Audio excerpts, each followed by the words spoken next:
I hate to burst your bubble, but I'm going to tell you right now, there's no such thing as a podcast mic.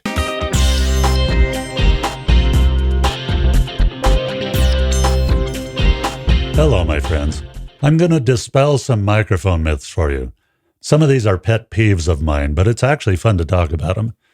And I do this with no small amount of expertise and experience. I wrote the curriculum for and developed the largest music recording and technology program in the Northwestern United States, consulted for colleges and universities, was the sound engineer at the 50th anniversary at Pearl Harbor, and I've performed professionally for more than 35 years. I've had a lot of experience with microphones and a lot of experience with clients who had swallowed some of the myths that we're going to talk about. So let's get to myth number one. Podcast mics have to be dynamic mics. That is absolutely false. Whether it's a dynamic mic or a condenser mic or a ribbon mic or a something else, doesn't really matter at all. The thing that you should focus on first is the polar pattern or the pickup pattern of the microphone.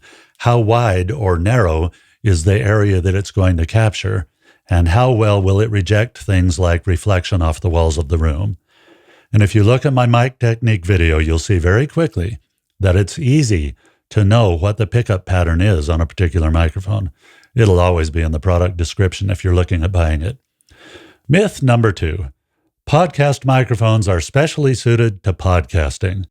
So I hate to burst your bubble, but I'm going to tell you right now, there's no such thing as a podcast mic. There are microphones that say podcast on them, and there are microphones that look really good on camera. But there's no such thing as a podcast mic. There's nothing special about a podcast mic other than it may look good. Now, a number of podcast mics are dynamic mics, a number are not. Some podcast microphones are USB mics. Some connect via XLR cables. Some are hybrid mics. But guess what? They're no different from anything else. The one I'm speaking into right now is an Electro-Voice RE20, which was created in 1968 and is pretty much unaltered since then. It was the number one broadcast mic for a long time. So why would I use it on a podcast? Because it's a great mic and it sounds good on my voice. The end. There's no such thing as a podcast microphone. Even if it says so on the label, it may be good for a great number of things other than just podcasting. Myth number three. Most microphones sound pretty much the same.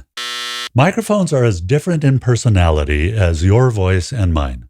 If you compare microphones side by side on a good system and you know what to listen for, the differences will be very obvious.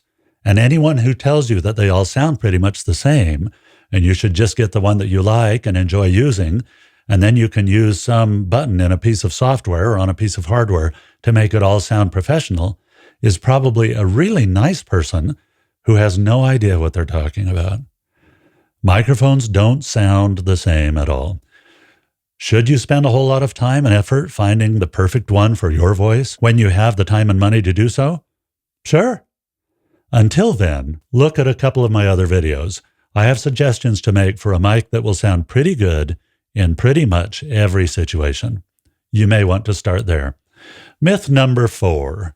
The price difference in microphones mostly has to do with marketing and appearance, and often they're trying to rip you off. That's really false. It's closely related to the other myth we just talked about, that they all sound the same.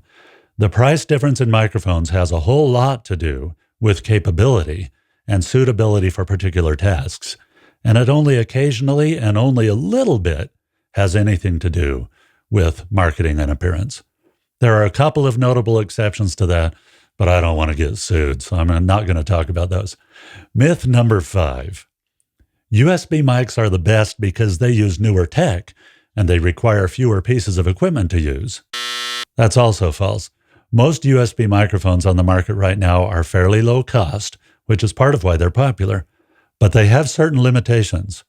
And though there are 3 or 4 that I would consider using, the way a mic captures sound is not newer. Microphone technology and the basic way that they work has been around since longer than you and I have been alive.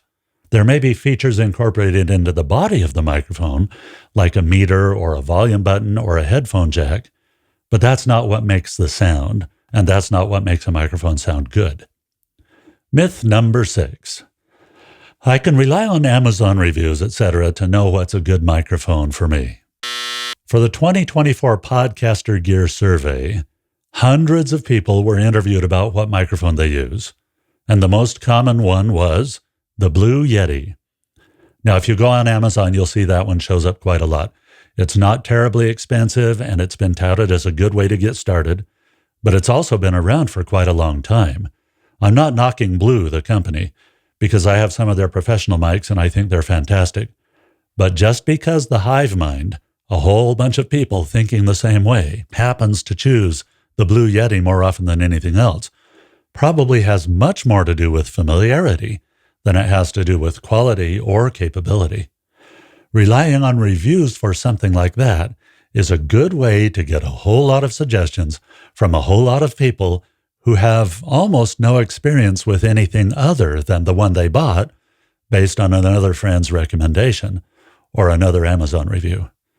A better way to make the decision about the mic for you is to gather information from people who know what they're talking about, sample them or try using them at a music store or borrowing one if you can, and then making the best decision you can. And don't be afraid to go against the grain a little bit. It doesn't have to have something on the label that specifies what it's for to be good. Myth number 7.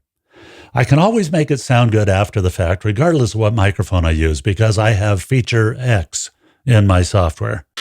If you don't capture the sound the way it should be captured, then it doesn't matter how good your software is. It doesn't matter how good your mixer is. It doesn't matter how good your sound guy is. You can't capture something that didn't exist or was never part of the sound in the first place. It would be like taking a picture with no light and saying, don't worry, I have software that can make the picture show up. Not if the lights are off. There are limitations to what you can do. So get the cake right before you try to put the frosting on. And then be careful with the frosting. Too much of even a good thing is a bad thing. Myth number 8. Productions, interviews, podcasts, online meetings, etc. sound better if everyone on the call or on the stage uses the same microphone. This is kind of a terrible misunderstanding that ignores the fact that one mic may sound better on someone than on someone else. And usually the things that are thought to be microphone problems on something like a group call are mic technique problems, not microphone problems. It can be helpful to know that there are microphones that pretty much sound good on pretty much everybody. And if you use one or more of those, you have a pretty good shot at having the whole thing sound good. But saying that everyone should use the same microphone so that the whole event or the whole recording sounds cohesive will not solve the problem. So we've gone through 8 different things. Podcast mics have to be dynamic? Not true. Podcast mics are specially suited to podcasting? They're not. Most microphones sound pretty much the same. We know that's not true. The price difference in mics mostly has to do with marketing and appearance. False. USB mics are better because they use newer tech. That's false, and most are not better. I can rely on Amazon reviews or opinions of the hive mind to know what to get, and we know that that one's false. Too often the hive mind is based on collective inexperience. Where are we? 7. Number 7 was I can always make my podcast sound good after the fact, regardless of what microphone I use. That's just absolutely patently false. And number 8 was productions or panels or something like that will sound better if everybody uses the same mic. That is false, and partly because it won't solve the problems that you may experience with poor mic technique. Be sure to watch the videos that I've created on microphone technique and on choosing the microphone that will work best for you. And pay careful attention to the principles that you learn in those videos, because they will apply to everything else we talk about. You'll be able to choose something that will sound good on you and that will be within your budget, and you'll come across as professional because that's what I help you do. I'm the sound advice guy, saving the world one microphone myth at a time. Talk to you soon.